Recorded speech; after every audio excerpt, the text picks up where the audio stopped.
जी news Ghaziabad. तो सवाल यह है कि दिल्ली की इस वहशत को आखिर मुंबई किस तरह से देखता है। राजनीतिक राजधानी और व्यावसायिक राजधानी। हम सीधे रुख करना चाहेंगे मुंबई का, जहां मौजूद हैं मेरे सहयोगी राजीव रंजन। राजीव, 16 दिसंबर का आक्रोश मुंबई ने भी महसूस किया था, जब दिल्ली के गैंगरेप विक्टिम के साथ पूरा देश जुड़ गया था।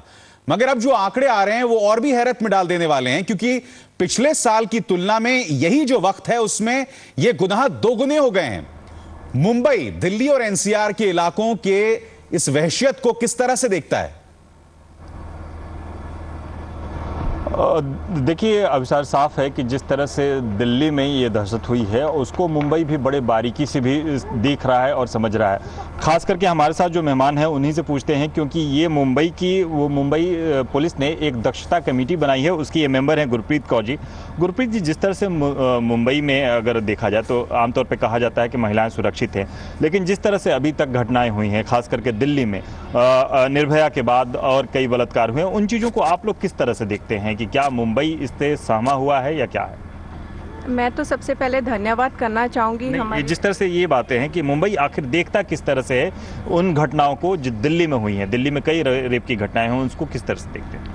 दिल्ली में जो घटनाएं हुई हैं उससे पूरा शहर, पूरा मुंबई ही नहीं, पूरा हिंदुस्तान खौफनाक दिशा से गुजर रहा है। पर मैं धन्यवाद देना चाहूँगी हमारी सरकार को, यहाँ पर हमारे जो मुंबई कमिश्नर हैं सत्यपाल जी को, जिन्होंने बहुत ही उम्दा कदम उठाए हैं। उससे हमें ओवरकम करने के लिए उन्होंने क्राइम ब्रांच खोली हैं, हेल्पलाइंस चालू कर दी हैं और दक्षता कमेटीज़ ऐसी बनाई हुई हैं कि ज़्यादा से ज़्यादा महिलाएँ हमारे साथ जुड़ रही हैं। दुरुस्त बात। जिस तरह से दिल्ली में जो घटनाएं हुई हैं उन चीज़ों को देखते हुए मुंबई क्या देखता है? क्योंकि दिल्ली में कई ऐसी घटनाएं हुई हैं जो रेप की घटनाएं हुई हैं और हाल फिलहाल में वो घटनाएं हुई हैं जी, तो उसको मुंबई के आप लोग कैसे न्यूज़ देख के आ रही हूँ कि पिछले 32 घंटों में 10 रेप हुए हैं दिल्ली में। तो मुंबई इस पे आप लोग कैसे? मुंबई में तो पुलिस बहुत अच्छा काम कर रही है। मैं कॉलेज की प्रिंसिपल हूँ और हमारे कॉलेज के पास गामदेवी पुलिस स्टेशन आता है। उन्होंने एक बनाए हैं मृत्युंजय, उसके अंदर वो हर कॉलेज से 50-50 बच्चों का ग्रुप बनाए हैं, उनको आइडेंटिटी कार्ड दिए हैं और हमारे कॉलेज के बाहर सब जगह जितने भी गर्ल्स कॉलेज हैं उन्होंने एक बॉक्स लगाया है,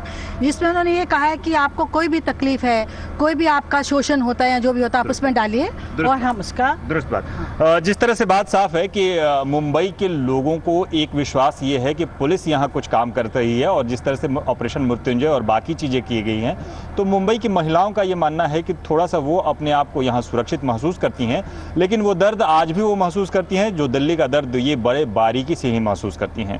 जी राजीव, जाहिर सी बात है कि यही वजह है कि दिल्ली की घटना ने सबको झकझोर कर रख दिया था। जी हाँ, 16 दिसंबर के बाद लाखों लोग घर से निकले निर्भया को न्याय दिलाने के लिए। केस चल रहा है, लोग अपने घरों को लौट चुके हैं।